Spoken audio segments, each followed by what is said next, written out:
ओम गणेशाय नमः। ओम नमः शिवाय। मैं निखिल ज्योतिषाचार्य आप सभी का मेरे चैनल पर पुनः स्वागत करता हूं। आशा करता हूं कि आप सभी स्वस्थ होंगे। महादेव की कृपा आप सभी पर सदैव बनी रहे। ये वीडियो तुला यानी कि लिब्रा के लिए बहुत विशेष है, क्योंकि वीडियो है 2 जून से 8 जून 2025 के साप्ताहिक राशिफल के बारे में। कैसा रहेगा आने वाला सप्ताह तुला के लिए, लिब्रा के लिए। जो मेरा साप्ताहिक राशिफल होता है वो प्रमुखतः चंद्रमा और उनकी गति पे आधारित होता है। चंद्रमा एक बहुत विशेष ग्रह हैं, उनकी विशेषताएं तो वैसे काफ़ी हैं। पहली विशेषता तो ये है, खैर हम साप्ताहिक राशिफल के संबंध में ही बात करें तो बहुत तेज़ गति से भागते हैं, 2.25 से 2.5 दिन में राशि बदल लेते हैं। मन के कारक है, जिस भाव में जाते हैं उसको बहुत प्रभावित करते हैं। ग्रहों के साथ संपर्क बनाते हैं, उनको बहुत प्रभावित करते हैं, एक्टिवेट करते हैं। इसलिए डे टू डे एक्टिविटीज़ पर उनका इम्पैक्ट बहुत होता है और इसलिए साप्ताहिक राशिफल की विशेषता बहुत होती है। क्या इम्पैक्ट रहेगा आने वाले सप्ताह में चंद्रमा के इस गोचर का हमारे जीवन पर, इसको समझने के लिए, ज्योतिष के माध्यम से थोड़ी बहुत गाइडेंस प्राप्त करने के लिए साप्ताहिक राशिफल अति विशेष होता है। यदि आपकी लग्न राशि या चंद्र राशि तुला है, दोनों ही गाइडेंस के लिए इस राशिफल को देख सकते हैं। जहाँ से ज़्यादा सूट करता है, रिलेट करता है, वहाँ से इसको ऑब्जर्व कीजिए। व्यक्तिगत तौर पे मेरा मानना है लग्न राशि से देखेंगे तो अच्छा है। इनकेस नहीं पता आपको अपनी लग्न राशि, तो आप अपनी चंद्र राशि से भी इसको ऑब्जर्व कर सकते हैं। शुरू करते हैं। चंद्रमा आपके 10वें भाव को छोड़कर आपके 11वें भाव में प्रवेश कर जाएंगे। ये होगा 2 जून को। 2 जून ये 1 जून को ही हो चुका होगा और 2 जून की सुबह से वो आपके ऑलरेडी 11वें घर में ही होंगे और 4 जून सुबह के 8 तक यहीं पर रहेंगे। चंद्रमा का 11वें घर में आना एक प्रकार से बहुत अच्छा होता है। कर्म भाव के स्वामी हैं और लाभ स्थान में चले गए। कर्मों में सफलता, कर्मों में शुभता प्रदान होती है। यहाँ पर वो केतु के साथ हैं। अब ये 2 चीज़ें इंडिकेट करता है। जॉब चेंज करने का प्रयत्न कर रहे थे, बहुत अच्छा टाइम है। कुछ सीखना चाहते हैं, बहुत अच्छा टाइम है। लेकिन ग्रहण दोष लग गया और 11वें घर में। इससे क्या होता है ना कि व्यक्ति में डिसकंटेंटमेंट बहुत आ जाता है। यहाँ पे राहु होते तो चीज़ें एकदम बदल जाती, लेकिन केतु हैं। जो भी आपके पास होगा ना, उससे आपको कुछ खुशी नहीं प्राप्त होगी। या ये ऐसा टाइम जाएगा जब या तो अतीत में ही घुसे रहेंगे या आपको यही लगता रहेगा कि जीवन में बहुत कमियां हैं, बल्कि मे भी वास्तविकता में इतनी बड़ी प्रॉब्लम्स नहीं होंगी, लेकिन मन कहीं ना कहीं उसी और आपको लेकर जाएगा। तो यहाँ पर मन पर ही कंट्रोल करना है। मन के हारे हार है, मन के जीते जीत। तो मन पर अगर कंट्रोल कर लिया तो जीवन ही हमारा बहुत सुधर सकता है। पर कठिन बात यही है कि मन पे ही कंट्रोल करना सबसे मुश्किल बात है। हर शास्त्र कहीं ना कहीं मन पे ही कंट्रोल करने की बात कहता है। आप गीता पढ़ लीजिए, बाकी शास्त्र पढ़ लीजिए, बार बार यही आता है। योग पढ़ लीजिए कि मन की तरफ ही या मन को ही कंट्रोल करना एक प्रकार से सबसे इम्पोर्टेंट है। तो यहाँ पर कोशिश कीजिएगा कि नकारात्मक लोगों से दूर रहें, नकारात्मक परिस्थितियों से दूर रहें। खैर, परिस्थितियाँ हमारे कंट्रोल में नहीं होती, लेकिन एटलीस्ट अपने लेवल पर आपको एक सकारात्मक रवैया अपनाना है, क्योंकि वो 10वें घर के स्वामी है, लाभ स्थान में केतु के साथ है। कोई पुराना फंसा हुआ पैसा था, वापस आ सकता है। नवांश कुंडली बता रही है कि आगे बढ़ने का समय है, पीछे जाने का नहीं। दशांश कुंडली, कार्य क्षेत्र में आराम से सबसे बातचीत कीजिएगा, बहुत काम आएगा। बिजनेस में बहुत अच्छा टाइम है, बहुत बड़ा कोई लाभ मिल सकता है। लव लाइफ, चीज़ों को ठीक करने का अवसर है। बैठकर बातचीत कीजिए, चीज़ों को ठीक कीजिए। वैवाहिक जीवन की जहाँ तक बात है, आपको आर्ग्यूमेंट्स को अवॉइड करना है। स्टूडेंट्स से मैं यही कहूँगा कि आपको अपने बंधनों से निकलना है।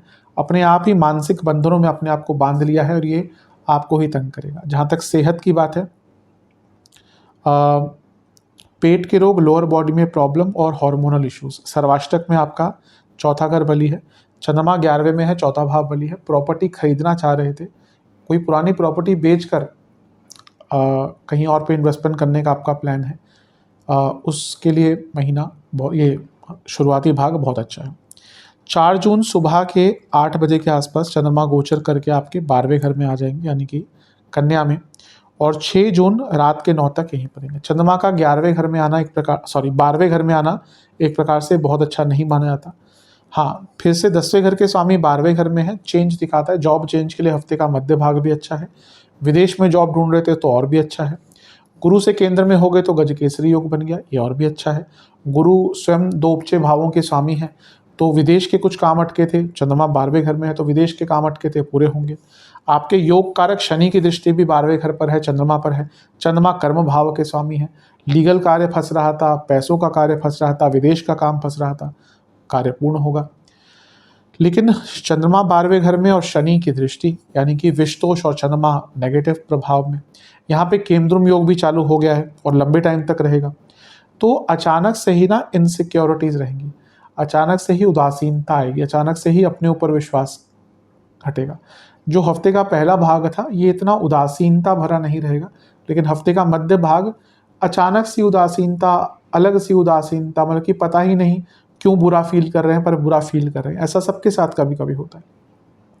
जिनकी कुंडली में चंद्रमा वीक होते हैं उनके लिए तो और भी टफ टाइम होता है। देखा कीजिए कुंडली, मैंने जो साप्ताहिक राशिफल रेगुलर देखते हैं, कई लोगों को तो पता है, आप कभी कंसल्टेशन आते खुद ही बताए थे कि हाँ मेरे चंद्रमा 12वें घर में, 8वें घर में है, तो मुझे पता है कि प्रॉब्लम होती है। तो देखिए कुंडली में आपके चंद्रमा कैसे हैं। तो जहाँ पे अगर कुंडली में चंद्रमा आपके वीक हैं और गोचर में नेगेटिव स्थिति में जा रहे हैं तो आप पर प्रभाव ज़्यादा होगा इसका।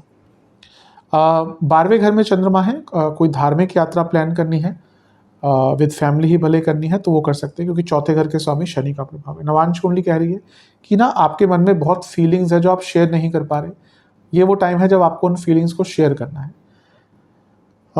दशांश कुंडली जॉब चेंज के लिए बहुत अच्छा टाइम है।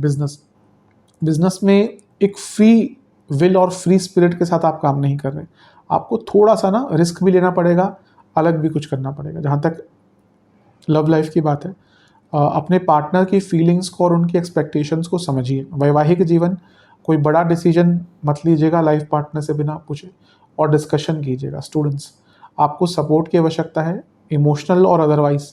तो कोई ऐसे लोग ढूंढिए, व्यक्ति ढूंढिए जो आपको इमोशनली या स्टडी वाइज कैसे भी सपोर्ट कर सकते हैं। सेहत की जहाँ तक बात है, स्लीप डिसऑर्डर, नसों की प्रॉब्लम, पेट के रोग। सर्वाष्टक में आपका 10वां भाव अत्यंत बली है।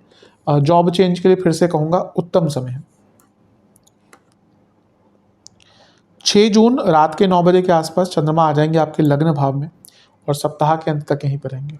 इसी दिन बुध का गोचर भी हो जाएगा, वो आपके नवम भाव में आ जाएंगे। बुध के गोचर का कोई बहुत इम्पैक्ट है नहीं चंद्रमा पर, लेकिन फिर भी मैंने अंकित कर दिया। यहाँ पे चंद्रमा पर कितने ग्रहों का प्रभाव है देखिए, राहु, शुक्र, मंगल, गुरु। अभी जो मंगल है ये 7 तारीख तक ही रहेंगे, मतलब कि 1.5 दिन का प्रभाव होगा, 1-1.5 दिन का, लेकिन अंकित तो हो ही रहा है, दिख तो रहा ही है प्रभाव उनका। तो मंगल नीच के हैं लेकिन धन स्थान के और 7वें घर के स्वामी हैं, कर्म भाव में बैठे हैं, तो बिजनेस में अचानक से रुके हुए काम बनेंगे, रुका हुआ पैसा वापस आएगा। गुरु का प्रभाव है जो 2 उपचय भावों के स्वामी है, चंद्रमा भी उपचय भावों के स्वामी है। बृहस्पति 3-6, चंद्रमा 10, ये दिखा रहा है कि जीवन में एक गति रहेगी। शुक्र और राहु का प्रभाव भी अच्छा ही है। शुक्र का प्रभाव लग्न पर जो लग्नेशी है बहुत अच्छा है। अब ये राहु कभी कभी जब शुक्र के साथ मिलकर लग्न को देखते हैं तो व्यक्ति अपनी इच्छाओं में इतना बह जाता है कि वो गलत काम भी कर देता है। तो बस अपनी इच्छाओं में ज़्यादा मत बहिएगा, वरना शुक्र का प्रभाव, मंगल का प्रभाव ये भौतिक सुख संपन्नता लाता है। बृहस्पति का प्रभाव भाग्य बढ़ाएगा और राहु का प्रभाव नई अपॉर्चुनिटीज़ देके जाएगा। नवांश कुंडली बता रही है कि थोड़ा कंटेंट रहिएगा। दशांश कुंडली कार्य क्षेत्र में कुछ नया सीखना है, कुछ नया ट्राई करना है, अच्छा टाइम है। बिजनेस की जहाँ तक बात है, ओवर थिंकिंग मत कीजिएगा, यहाँ पे वर्क और एक्शन ओरिएंटेड रहने की आवश्यकता है। जहाँ तक लव लाइफ की बात है, आप बहुत ज़्यादा वास्तविकता से दूर हो चुके हैं दोनों ही, इस टाइम पर वापस आइएगा। वैवाहिक जीवन, कभी कभी बहुत ज़्यादा सच बोलना भी कठिन हो जाता है, मुश्किल हो जाता है, या फिर नेगेटिव रिजल्ट देता है क्योंकि लोग सत्य सुनना नहीं चाहते। तो मेरे हिसाब से बहुत ज़्यादा सत्यता या सत्य प्रेमी बनने की यहाँ पर आवश्यकता नहीं है, थोड़ा सा शुगर कोटेड रहिएगा। स्टूडेंट्स, अवेयरनेस बढ़ाइए अपनी, आसपास बहुत चीज़ें बदल रही हैं, आपको अवेयरनेस की कमी है।